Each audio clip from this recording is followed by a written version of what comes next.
Is a living wage and employee benefits like affordable health care more of a dream than a reality for you and your family? If so, it's time to form a union. Don't be denied the wages and benefits you deserve. Come together in a union with the power of numbers. A union is not a privilege, it's your right, and it will make a difference. Contact Teamsters Local 1932, a powerful and successful labor union in San Bernardino, by visiting teamsters1932.org/organize to start today. Are you looking for a good union job? The Inland Empire's 14,000 member strong Teamsters Local 1932 has opened a training center to get working people trained and placed in open positions in public service clerical work and in jobs in the logistics industry. This is a new opportunity to advance your career and raise standards across the region. Visit 1932trainingcenter.org to enroll today. That's 1932trainingcenter.org. Labor unions built the middle class, and the middle class built America. That's the message from Teamsters Local 1932, a strong and successful labor union based in San Bernardino that represents over 14,000 hardworking people across the Inland Empire. The Teamsters are ready to help you organize for better pay, increased benefits, and improved working conditions. Reach out to Teamsters 1932 at teamsters1932.org/organize to speak with an organizer today. One of the best ways to build a healthier local economy is by shopping locally. Teamster Advantage is a shop local program started by Teamster Local 1932 that has brought together hundreds of locally owned businesses to provide discounts for residents who make shopping locally their priority. Everything from restaurants like Corky's to fun times at SB Raceway and much, much more. If you're not currently a Teamster and you want access to these local business discounts, contact Jennifer at 909-889-8377, extension 224. Give her a call. That number again is 909-889-8377, extension 224.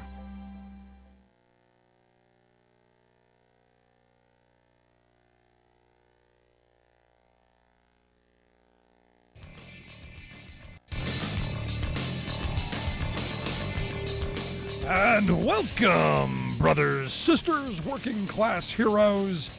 This is The Rick Smith Show. Thanks so much for being here. Today on the big program, lots to get to, lots to talk about. The email box full of kookery. And look, I love my conservative list. I'm not going to say conservative. I've got to stop that.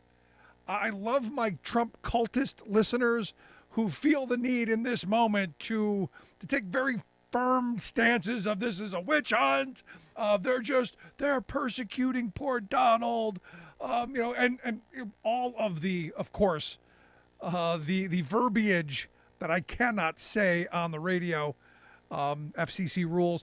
I could just hit a bleep button multiple times. But what fun would that be? But they got their point across. Their guy is being persecuted. And my response back was well, look, we haven't seen all the evidence yet. He'll have his day in court. That's what's great about this country. That's what I talked about yesterday on the show, how incredible our country is in that we can hold the highest office accountable, and everyone has their day in court, and this president will have that as well. That not enough for the cult crowd. And again, it's every one of the right-wing talking points. And it got to be such a point today that I actually stopped reading email about an hour in, just going, it's all the same. And I got to wonder if it's the same guy with 100 different email addresses just copying and pasting nonsense. Because it's that kind of, that uniformity, that lockstep thinking that you get on the right, that look, understand. They heard it from some right-wing bloviator. The F channel and all of the outrage candy mouthpieces. That this is what they're feeding them. So of course they're going to regurgitate it back in defense of the Donald. And the reality is, look, if he's guilty, he should be held accountable. That's something universally across the board, red, blue, green, yellow, orange, purple. I don't care where you are. That's something we should all as a nation demand, not want. We should demand equal treatment under the law. That everyone is accountable for their actions. Now, what I find interesting is I'm not seeing a lot of Democrats coming out and cheering this case. I see, some on the far left going, "We got him." I'm not there.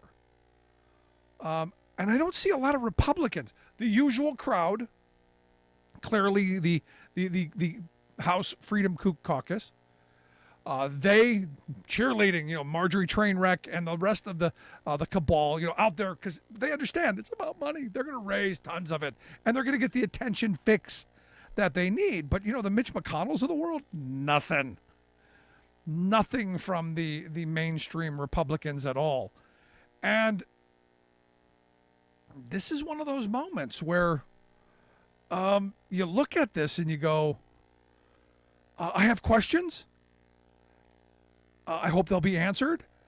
I'm, again, not one of the people on the bandwagon going, "We got him," because I don't know. I don't know the legal framework. I've been told by some legal people that I reach out to, that I view as legal experts, saying, don't know. What we do know, there was hush money paid. There was money paid. Some people went to jail over it, Michael Cohen. And it all comes back to the reality that during the campaign season, they were practicing this catch and kill kind of endeavor. And what that means is, during any one of these media cycles, during any time, someone's in the news, these news organizations are going to go and try and find people who've got stuff. They want the big headline. They need the clickbait. They need to make the money. So if you can get, one of these tabloids or one of these newspapers to pay you for your story, that's going to be valuable. You got a story to tell, going to be valuable. Stormy Daniels had a story to tell and had told it before, but somebody was offering her money. So how this works out, as I'm understanding this, same thing with the doorman, same thing with the Playboy bunny that evidently he got pregnant and had an illegitimate child. Maybe this all comes out. That's what we're expecting. But what they did in this case is they found these people who were going to sell their stories, and they were going to be the highest bidder. So they just bought. It's not that these people tried to extort them. It's that they were like, "Hey, we'll buy your story. We'll take your story, through this David Pecker's group, and we'll just kill it. It will never see the light of day. It'll never be published. So you got your money. You signed the form saying, yep, exclusive rights to my story. And then it just dies. It never sees the light of day. So everyone's happy.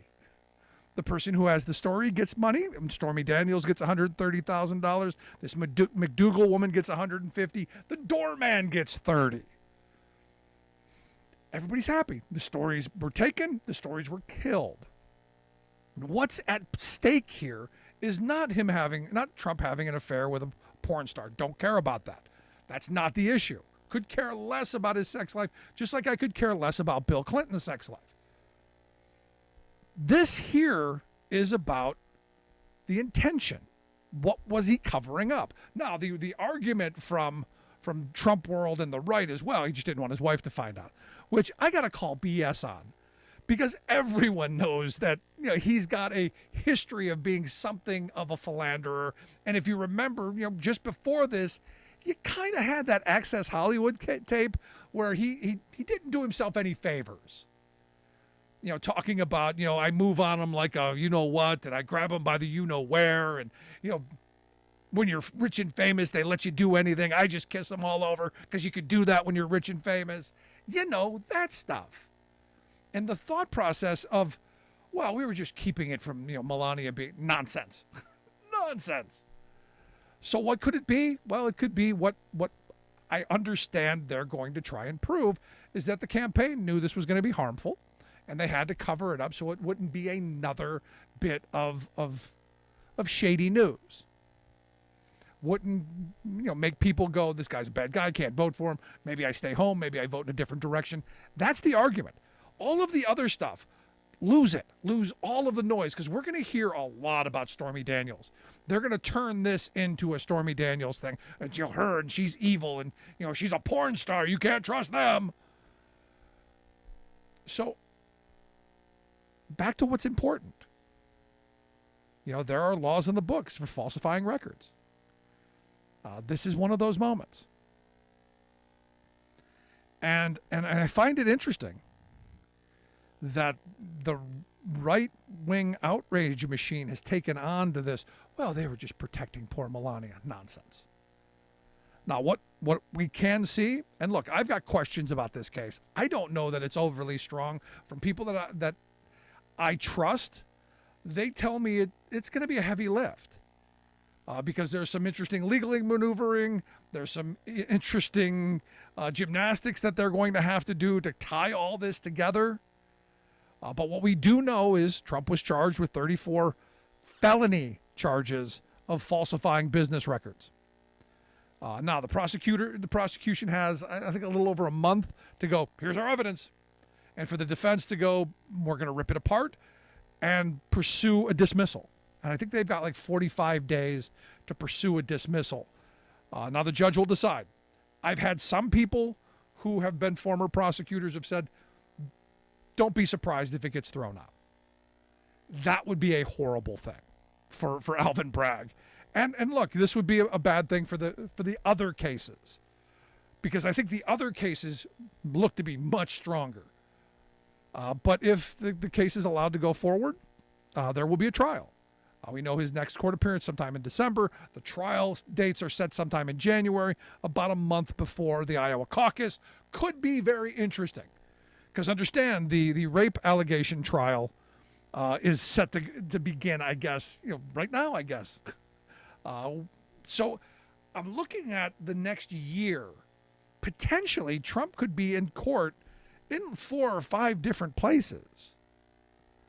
Now you go, well, does this play to his favor? Does this hurt him? I don't know.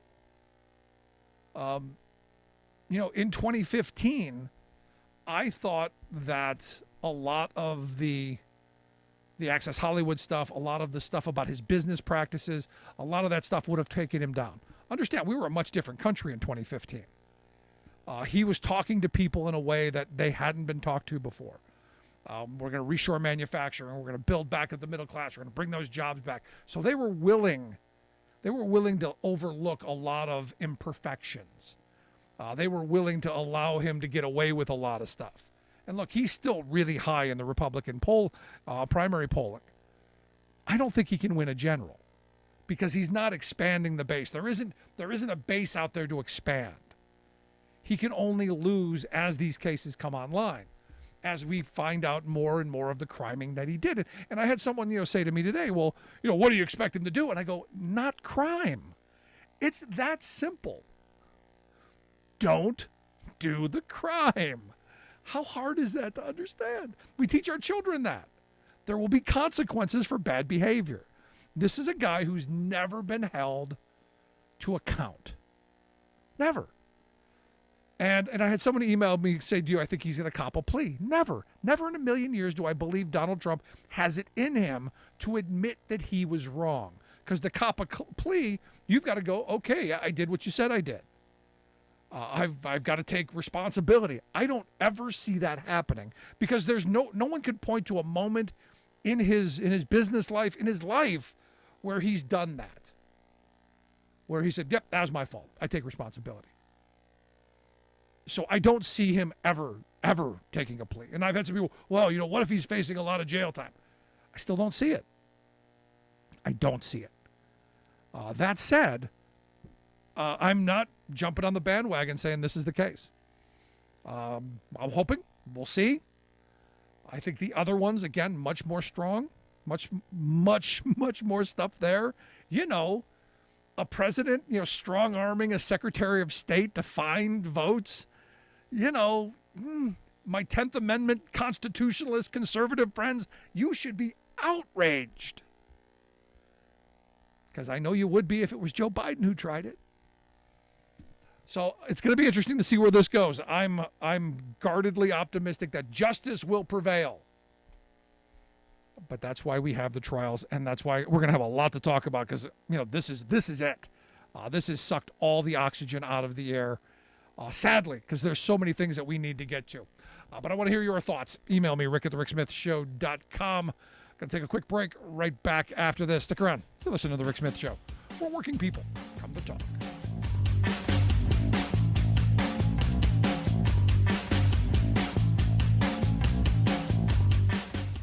We are AFGE, the American Federation of Government Employees. We represent 700,000 federal and D.C. government workers who are the vital threads of the fabric of American life. We support our nation's military. We take care of our nation's veterans. We protect our nation's borders. We respond to our nation's crises and natural disasters. We provide services to our nation's seniors. The American Federation of Government Employees. We work for America.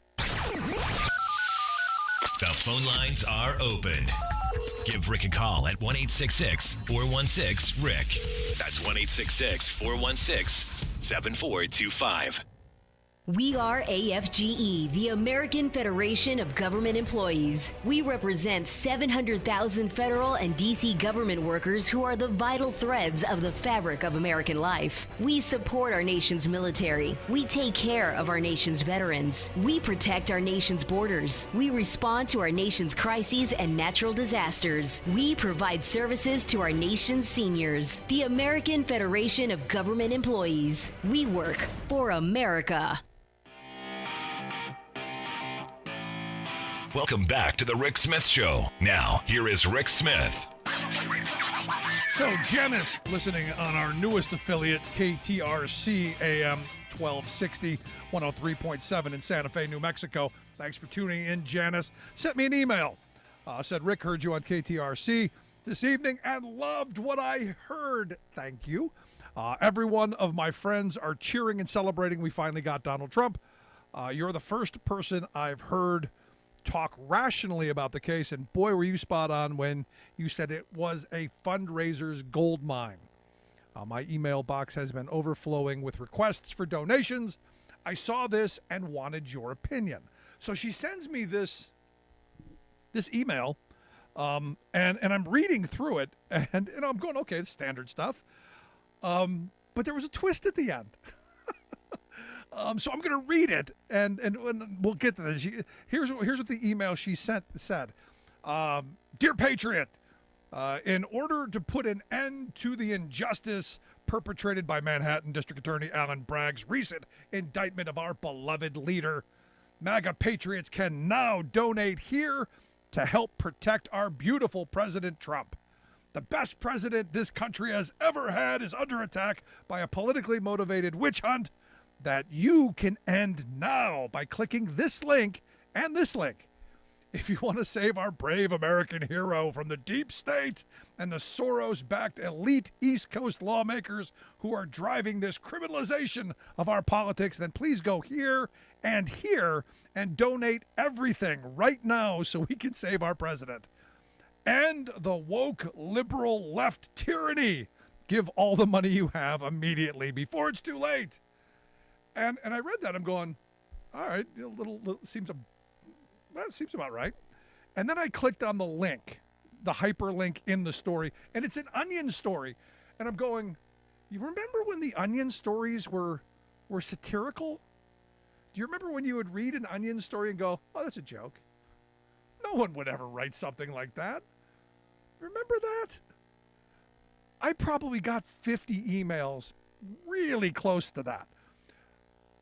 Every other line, donate here. So have we jumped the shark that completely? That it really is just all about the money? And the answer, yeah. Yeah, it is. I wanted to get to Darren's email. Darren listens on WAUK 540 in Milwaukee. He asked, did I see the Chris Rock shooting? He killed the Bud Light cans. He said, what kind of kook is he? And I said, well, a rich one with lots of guns, who before we get into why, it's one of these things where you look at someone like Kid Rock and you go, I wonder what kind of freak he is. I wonder what the groupies would be saying about him. I'll bet it's some freaky stuff. I bet, in general, people are freaky. And as I've said before, let your freak flag fly if you have to. Just do it on your own. The crazy unleashed. So the story here is Kid Rock and a bunch of right wingers, a bunch of the I'm not even going to name them. A bunch of the mouthpieces, the pro-Trump people, are very angry at Bud Light because evidently Anheuser-Busch made a six-pack of Bud Light with like a rainbow on it and the face of this transgender woman and activist Dylan Mulvaney, and sent it to her, to celebrate 365 days of girlhood. Now, okay, you can argue whether that's smart or not. It's a business decision. I don't care. Clearly, though, Anheuser-Busch has done the marketing. They've done the demographics. They've done the studies and think that this is going to make them more money, that more people are going to say, oh, they're a more tolerant company. We're going to spend more money on Bud Light. Now, I find it interesting that the right is losing their mind. We're going to boycott it. We're going to, I'm never drinking it, and they're dumping it down the drain and all of this stuff. And I'm looking at this going, how crazy are these people? Who cares if Bud Light comes out with a six-pack to give this transgender woman? I don't care. It doesn't change any way of thinking whatsoever. Good on them, good on her, good on everybody over there. When did we become this country that's so worried about everyone else? And the truth is we became this country when it was about the money. Because there's tons of money in these areas. We're going to have the woke against the anti-woke. And you've got to pick your camp and fight against each other. And of course, send money. Send lots of money.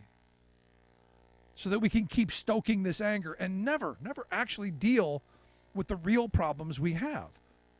For instance, I never knew the transgender thing was an issue when I was younger. Never knew. In fact, as one transgender friend said, I guarantee in your lifetime you were in a bathroom with someone who's transgender. Do you care? No, they didn't bother me. I didn't bother them. Life went on. But it happened. And it happened a lot. There were transgender people back then. You now see that Kansas has passed probably one of the most outrageous bathroom restriction bills in the country, and basically they've banned transgender people from changing their name or their gender on their driver's license. So I'm going, wait a second. If I want to change my name and I'm not transgender, I can do that. But if I claim I'm going to be transgender, I can't? What are you talking about, Kansas? What's the matter with Kansas? I think the Republican, look, they've got super majority, so the governor there can't stop it. And this is probably going to go through. And, the thing that gets me is what they define sex as what you were, assigned at birth. Now, look, how I feel about this personally doesn't really matter. Honestly, it doesn't. I'm a believer in people following their life, liberty, their pursuit of happiness. But to have a government, to have people who are pushing this kind of hatred, look, I don't care what you do as long as you're doing it in the confines of your four walls with consenting adults, that's your business. But to legally exclude, I'm struggling with it. Now you have Arkansas. And this is my favorite. I got to get to this quick because Arkansas now has passed a law that would make it a misdemeanor for someone who's transgender to use a bathroom. But there they got a little pushback, so they changed it a little bit, and they said that it would be a misdemeanor for using the bathroom or changing room associated with their identities if cisgender minors were present. And here's the other part. And they went for the purposes of arousing and gratifying a sexual desire. I'm going, wait a second, don't we already have those laws? Aren't those laws already on the books? Yes, they are. And this is the crazy part of all this. We had to go through a whole... Now, Arkansas, one of the poorest states in the country, with high poverty rates, all kinds of problems. But this is the important thing. And here's my problem. Again, there are so many things we need to be doing to help working people. There are so many things that we need to be rebuilding, investing in. There are so many things our state legislatures and our federal government could, should, and must be doing that we're not. Because we're so concerned about what's under the dress. And again, I don't care what's under the dress. I don't care. Put your freak on. Be as big a freak show as you want to be. Don't care. Don't care. When do we become the society again that worries about how are we going to put food on the table for our children? How are we going to take care of our families? And let other people decide how they're going to take care of theirs. I don't think that's radical. In fact, I think it's kind of conservative. Heaven forbid, limited government, not telling people what to do, staying out of people's lives, allowing people to pursue their destiny and their liberty. Heaven forbid. Hope that answers your question, Darren. Quick break, right back.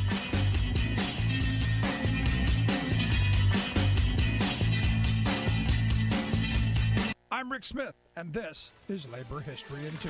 On this day in labor history, the year was 2010. That was the day an explosion in the Upper Big Branch mine killed 29 miners. This is the second of 2 parts commemorating that disastrous moment in labor history. The accumulation of explosive methane gas was so pronounced that the mine had to be evacuated several times leading up to the disaster. A 126-page Governor's Independent Investigation Panel report detailed the systemic failures of safety systems and at governmental agencies charged with enforcing regulation. Lack of proper ventilation, adherence to rock dusting standards, and proper maintenance of machinery were main factors. The panel also held the Mine Safety and Health Administration responsible for disregarding the documented risk of methane outbursts at the mine, overlooking the deadly potential of a precarious ventilation system, neglecting to use its regulatory authority to force technological improvements, and allowing the U.S. mine safety system to atrophy.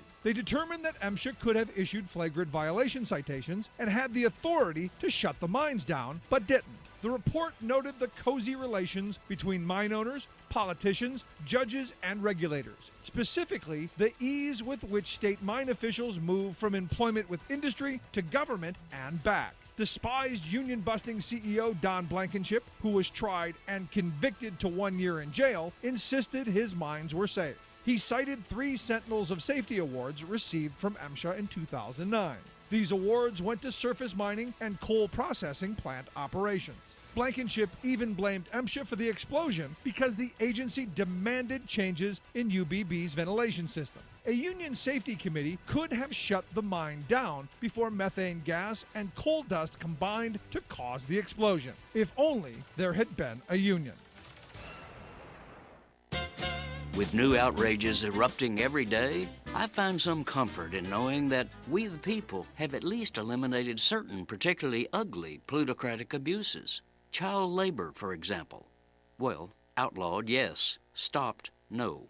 Recent reports reveal that thousands of children ages 12 to 17 are toiling illegally at dangerous jobs in manufacturing, construction, food processing, etc.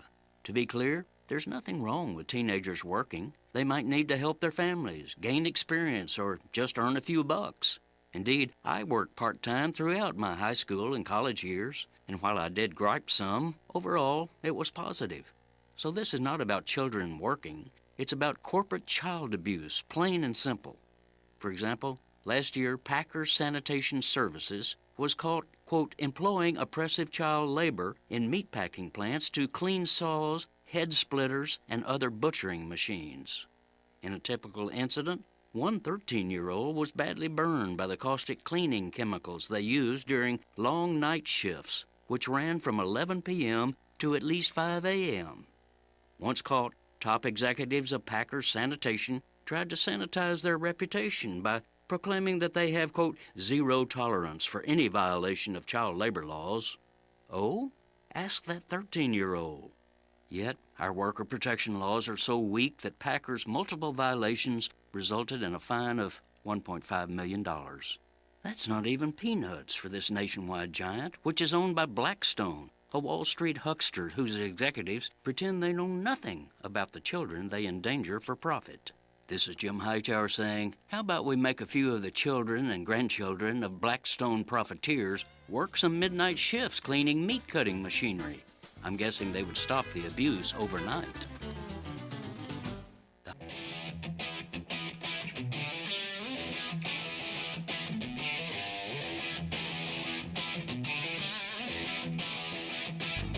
Welcome back to the Rick Smith Show. Now, here is Rick Smith. So again, it looks like if the case doesn't get thrown out against Trump, which I'm not sure, I don't know, we'll see.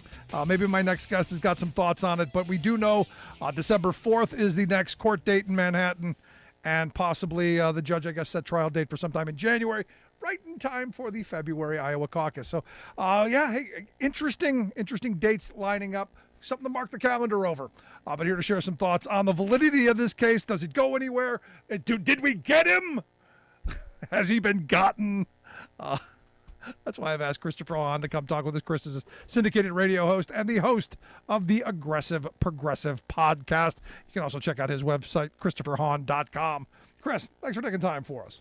Thanks for having me, Rick. So, has he been gotten? Is he gotten? Not gotten, but I don't think this helps him. I mean, I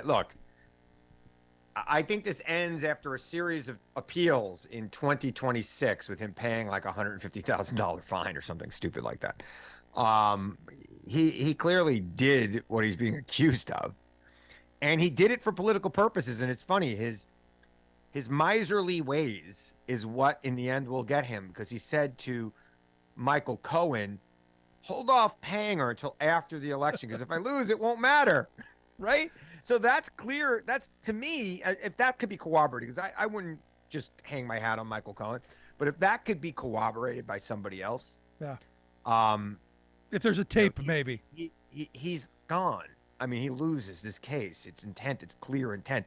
The intent is the part that's hard to. There is no debating whether or not he made a payment to Stormy Daniels. There's no debating whether or not Michael Cohen paid him back. There's checks, there's receipts. But did he do this for political purposes? Yes, he did, based on that statement.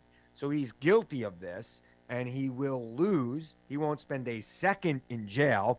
He will be fined. He will appeal the fine, because he keeps asking people who can't afford to give him $5 a week to give him $5 a week, and they will fund his legal defense. And even though this is a case that he could settle probably tomorrow for a $200,000 fine, he will settle it. He will be convicted of it, and he will appeal it to the New York State Court of Appeals, where he will lose, and he will be forced to pay a $150,000 fine.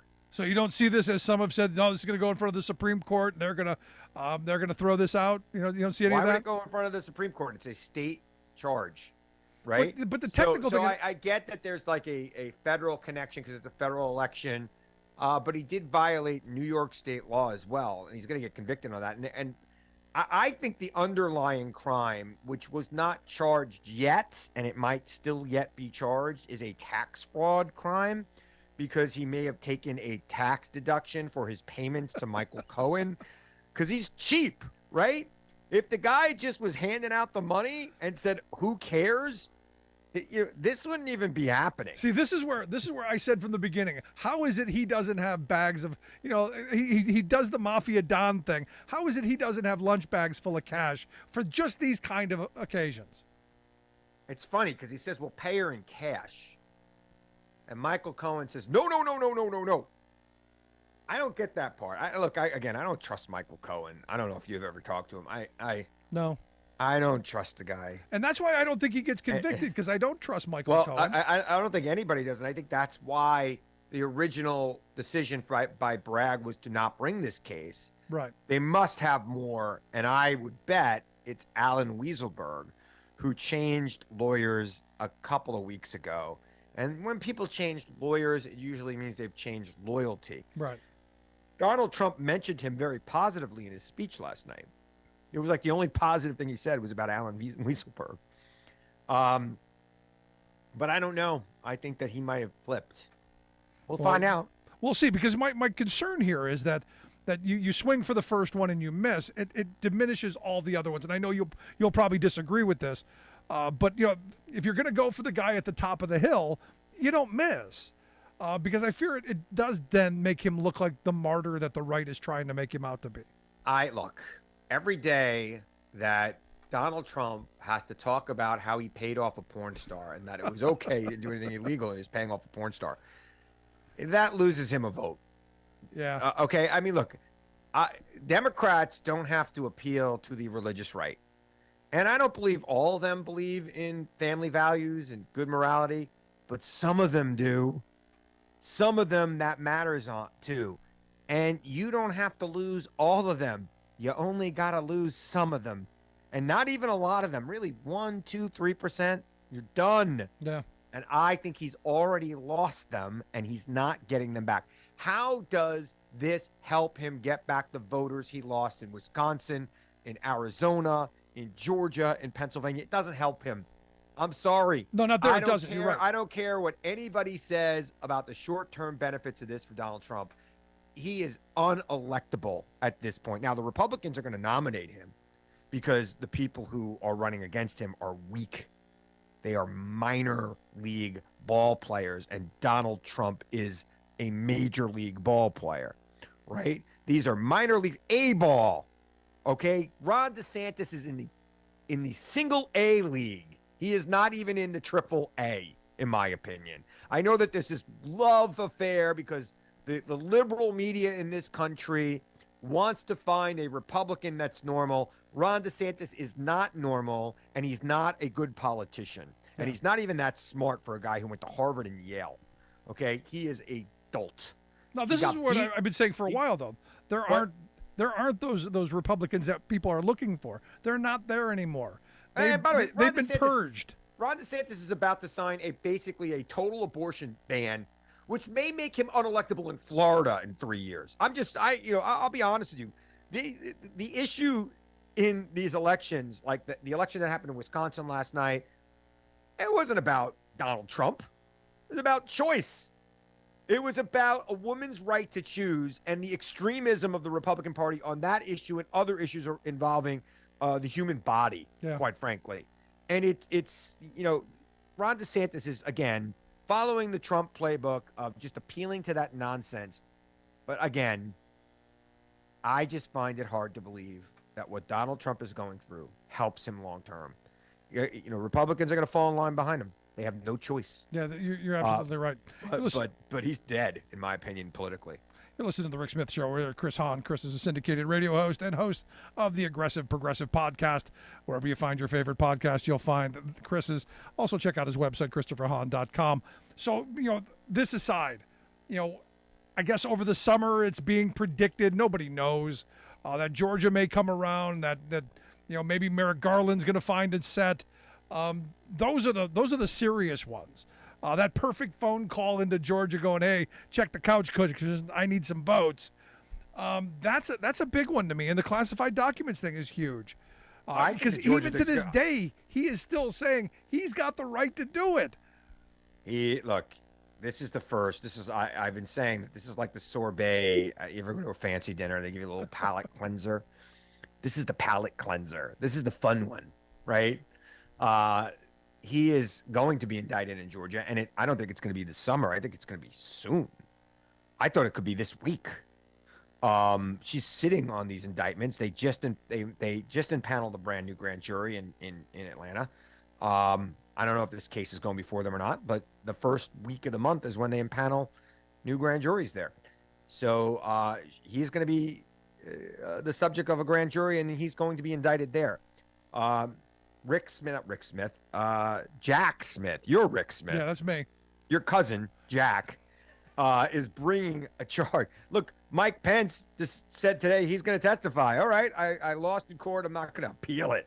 He wanted to go. Okay, he's going. Now the devil made him do it. He can go. He's not going to make the devil wait. He's not going to make other devils make him do it. He's just going to go do it. That's coming. Now, I don't know if Merrick Garland's going to bring it. Jack Smith is going to get the goods. Merrick Garland's got to grow a pair, and he's got to bring it.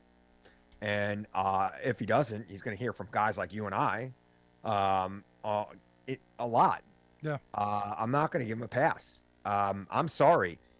I don't think being president should excuse you from being prosecuted. And I think it should be kind of like, like a celebrity who gets a speeding ticket. We should make an example of you for breaking these laws. I mean, Aunt Becky went to jail because she gave a college, $100,000, pretended her daughter was a rower to help her get into USC. And the kid didn't even want to go to college. She didn't need to. $2 million a year business. I wouldn't have gone. They made an example out of her. Anybody else that happened to, a little fine, slap on the wrist, see you later. Now this is the important Becky went part to of jail. She went to jail. Yeah, she did, and this is the important part of this because I've been screaming for years. We don't hold presidents accountable for the things that they do. We haven't done it. Right. We didn't do it to Reagan. Didn't do it to Bush. Didn't do it to Clinton. We didn't do it to Clinton. Didn't do it to any. And by the way, Clinton pled guilty. He pled guilty while he was president. I mean, granted, it was the last 24 hours of his presidency, but he pled guilty to avoid charges. And he was disbarred for 5 years and had other things around it when he pled guilty to lying under oath. Yep. No, and look, I was saying back then, he shouldn't have been asked the question. It shouldn't have been, I don't care. But the second he was asked under oath, you got to tell the truth. That's the law. Is this that moment where we start doing this in the future, or is this a one-off? Because I've got my conservative friends who are saying this is just the persecution of Donald Trump. We wouldn't do this to anybody else but poor Donald. Yeah, look, I've been hearing that. If a president breaks the law, they should be prosecuted. Period. We are a nation of men, of laws, not men. And do we believe that or not? And I believe that. Yeah. And I believe that he should be prosecuted. And there should be look, first of all, the man led an insurrection against the United States of America. He did it. Him and his people. And they should have been prosecuted for that immediately. Like, I don't know why this is still dragging out on that end. And it should be done. It should have been done then. He should have been convicted by the Senate. He was the first president in the history of this country to have that many members of his own party vote to convict. He should have been removed or convicted at that point because he was already out of office. Last question on this I want to get from you. There's talk that the judge may issue a gag order. If you're the prosecution, do you fight that gag order? Because I do. If I'm the Democratic National Committee, I fight the gag order. I fight the gag order. I mean, look, he goes on stage at Mar-a-Lago last night after being told by the judge to watch what you say, don't incite violence. He calls out the judge's daughter and the judge's wife and the prosecutor. I'm sorry. If you or I did that, we'd be in jail right now. I agree. They would have locked us up till trial. He is. Yeah, we lost you. Hold on. There you go. You're back. Yeah, it's I got to get a new USB cord for this mic. But he cannot be above the law. Yeah. No. I want to get your thoughts on Wisconsin. A big win on the Supreme Court side, but the state Senate seat that's going to give them now supermajority status, does one offset the other? Because the guy, this is where my mind has been. Okay, we won the Supreme Court seat, but they can go and yank her out of there. Thoughts? I mean, are they going to yank her out of there? Then Tony Evers gets to appoint the replacement independently without confirmation. Right. So they can yank her if they want, if they think that helps. Yank her. I don't think the voters of Wisconsin, with the new maps that are going to be drawn because they're going to lose the gerrymander case, are going to be too happy about that. The woman won by 10 points. This was not a close race, right? This was a clear victory in a clear victory in a 50-50 state. And they could try if they want. And I guess that was the guy that was running. That's what he said while he was running. I don't know that I'm hearing that from the leadership in the Republican Party in Wisconsin State Senate. And I don't know, do they have a veto-proof majority in the legislature? You might be more in the assembly side or the House, whatever they call it there. I guess they only have to do it in the Senate. To remove a state official, it only has to be in the Senate, as I understand. So, look, my advice to them is you do what you think you think is right, and we'll see how that works out for you. Yeah. He can appoint anybody he wants the next minute. The minute she's gone, without any confirmation from the Senate, he gets to appoint.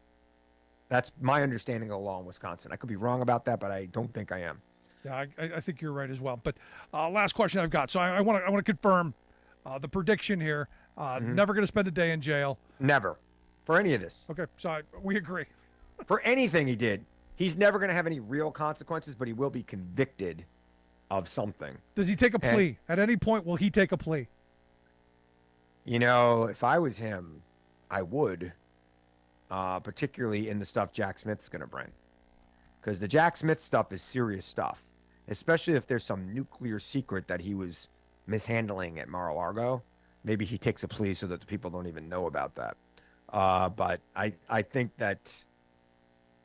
he should. Yeah, I see no world. I see no world that he does. It kills the grift if he does, because he's on the phone. He's in your email, begging you for money every day all day. Because all rich people need your $5. Yeah. All billionaires need $5 from people who work for a living.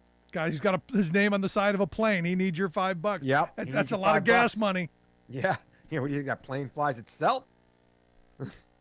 Yeah, well, we'll see. But Chris, I appreciate you taking some time for us, sharing your thoughts and expertise. Good stuff. Anytime, brother.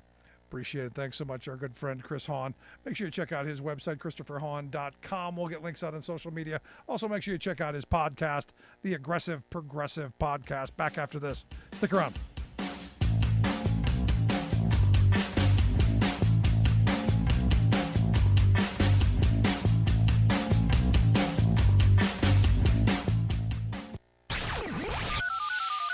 The phone lines are open.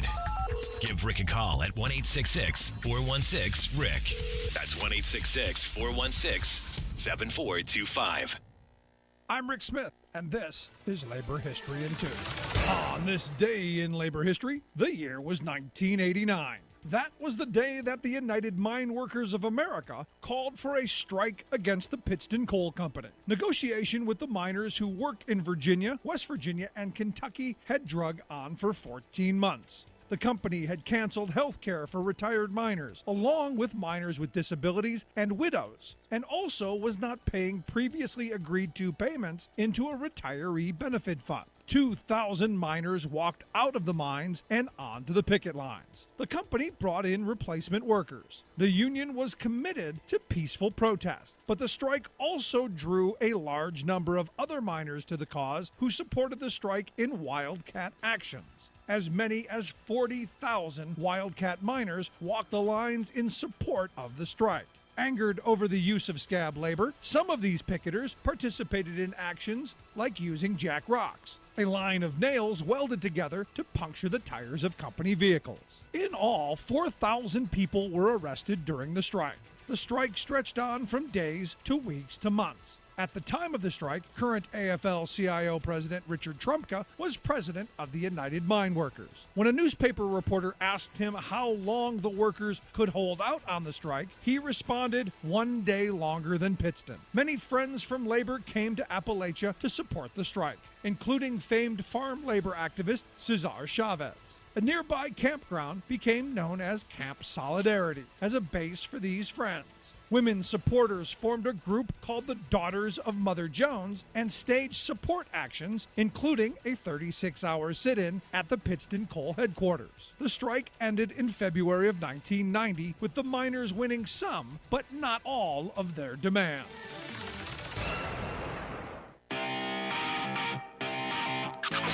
You're listening to The Rick Smith Show, where working people come to talk. So Marianne from Minnesota, listening on KTNF 950 AM in Minneapolis, St. Paul, asks, what's the alternative for the GOP to Donald Trump? She says, do I see any of them as capable of defeating Trump? And the answer is no. I don't see any of the Republicans capable of beating Trump in the primary. I just don't.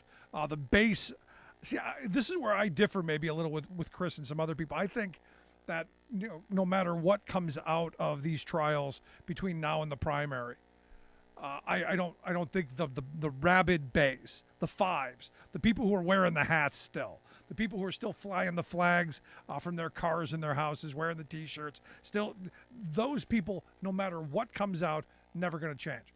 And I think they're a large enough block that it doesn't matter who the Republicans put forth. That's going to be the guy. Now, who could be? I don't see anyone. I was looking at some of the top names. They're throwing this Vivek Ramaswamy guy out. A rich guy, young rich guy, good-looking rich guy who's got a good line. I don't see him as having a chance. I look at Asa Hutchinson. Nobody knows who he is. DeSantis, I just think is a bad, as Chris said, I think he's just a bad politician. He plays the tough guy, and that shtick only gets you so far. And look, this abortion thing, I think gonna hurt him. Mike Pence, really? No, Mike Pence. Maybe his wife, maybe mother. Maybe if mother ran, she might have a shot. But I don't think Mike Pence. I don't think Mike Pompeo. I know some friends who think he's the sleeper. I don't think Chris Sununu is going to be the guy. Tim Scott's an interesting possibility. I doubt it. He's got good name recognition. I don't know. Everyone that I know keeps pointing to Nikki Haley, who evidently raised $11 million in the first several weeks of her campaign. Which you go, $11 million. Let's see, that's only $989 million short of what she's going to need. But, she's got, people donating to her and helping early on. Do I think she's going to be the nominee? No, I don't think so. Because, look, the party is split, especially on what's going on in Ukraine. She seems to be one of the ones who has something of a sane position on it. But, half the parties, I got to say, half the party's in Putin's pocket. It appears. These people who are saying, well, we need to be isolationist, we need to do nothing, let Ukraine fall. I'm not there. I'm of the mindset, and this is where I go back to, I'm a Teddy Roosevelt kind of guy. You walk softly, carry a big stick. I want our military to be big, strong. I want us to be the biggest, boldest, baddest on the planet, because I trust us more than anybody else, and that's not a lot. Let's not get carried away. But if you could have told me, back in the 80s, you could basically bring the Russian military to its knees for a couple hundred $1 billion, do you think we would have done it? Do you think Reagan would have done it? He would have done it in a heartbeat.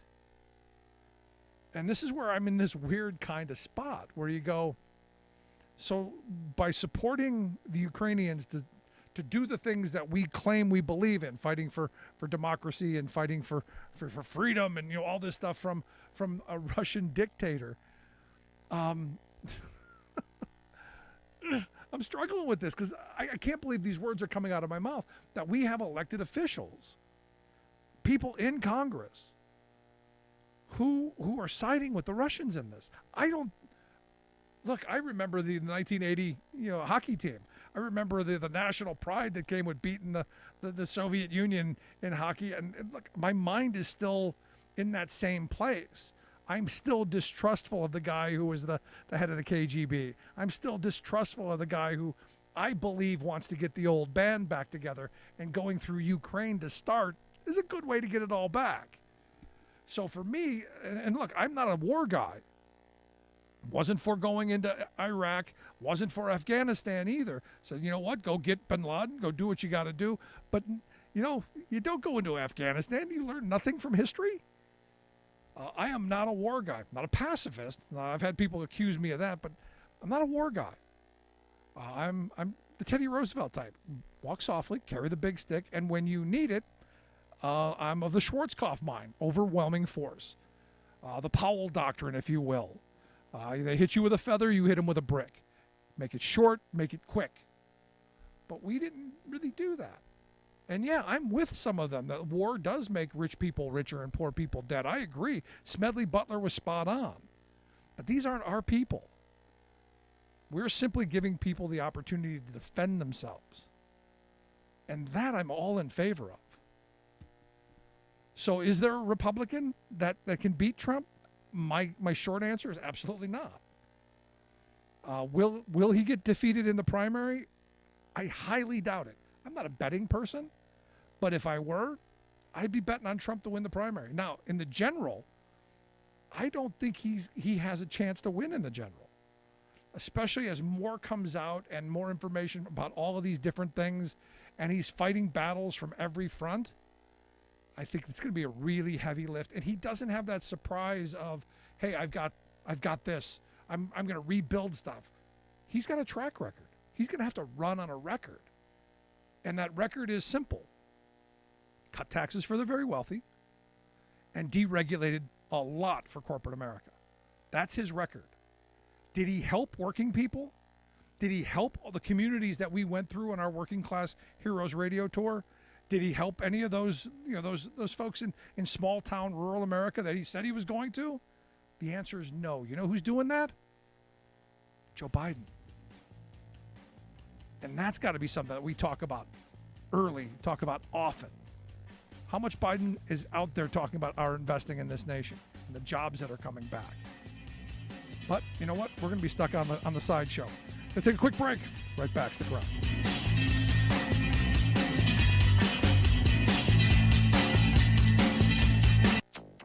It's definitely an eye-opener. Things can change in an instant. Another deadly tornado outbreak ravages several states with more twisters on the way. When you take on big oil, they usually roll you. That's exactly what they've been doing to consumers for years and years and years. California enacts first-in-the-nation law to rein in big oil price gouging. Plus, it was a historic moment for the climate justice movement. The tiny nation of Vanuatu gets UN to address climate justice. All of those stories and more straight ahead from BradBlog.com. I'm Brad Friedman. And I'm Desi Doyen. Stand by for 6 minutes of independent green news, politics, analysis, and snarky comment. The Biden administration, and unfortunately the Democrats in Congress, keep pushing these Green New Deal style agendas. Honestly, Mr. Speaker, they just don't work. The wind doesn't always blow and the sun doesn't always shine in East Tennessee, and I'm sure that's the way it is across this great nation. Hey, Congressman Tim Burchett of Tennessee, you ever heard about batteries?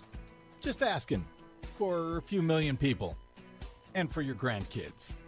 This is your Green News Report. Okay, Desi Doyen, another weekend full of deadly tornadoes. Yes, the third tornado. KCAA Loma Linda. The Legacy KCAA 1050 AM and Express 106.5 FM. This AP News, I'm Jackie Quinn. The Biden administration's released a 12-page report today blaming the Trump administration for how the deadly and chaotic withdrawal of U.S. troops from Afghanistan took place in 2021. National Security Council spokesman John Kirby says the plan already in place limited what President Biden could do, and there were no predictions of what would follow the drawdown. No agency predicted that the more than 300,000 trained and equipped Afghan national security and defense forces would fail to fight for their country. The White House took little responsibility for its own actions. Longtime Middle East rivals Iran and Saudi Arabia have taken another step toward reconciliation, restoring diplomatic ties, and agreeing to work toward economic cooperation. Our Karen Chamas reports. The foreign minister of Saudi Arabia, Qatar, and China all shook hands together in front of a media frenzy in Beijing.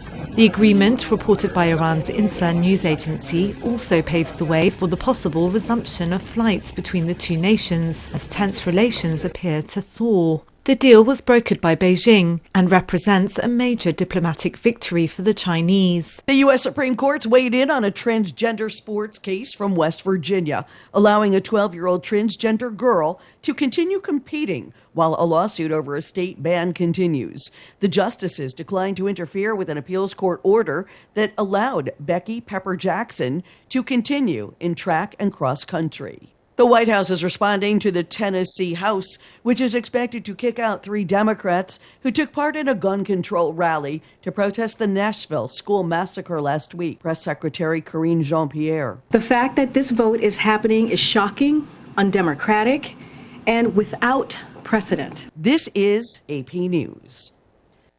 Cashback is not available on gas in New Jersey and Wisconsin. Susan, I'm sorry I'm late. Traffic is terrible. It sure is. But on top of that, gas prices have been skyrocketing. I can't believe how expensive gas has gotten recently. Prices at the pump are up, but I never pay full price for gas anymore. I just use the free Upside app that pays you cash back for every gallon of gas you buy. Wait a minute. Are you saying you actually get paid cash when you buy gas with the Upside app? Yes, I get real cash back every time I buy gas. Does that actually add up to anything? I've made around $200. Wow, that's serious extra cash. I'm downloading the free Upside app now. Download the free Upside app to earn real cash back every time you buy gas. Use promo code FREE for an extra 25 cents per gallon cash back on your first fill-up. You can cash out anytime right to your bank account, to PayPal, or any gift card for Amazon and other brands. Just download the free Upside app and use promo code FREE for a 25 cents per gallon bonus on your first tank. That's code FREE for 25 cents per gallon cash back on your first fill-up. Hi, I'm food critic Alan Borgen, and I'm excited to tell you about Ray's Shanghai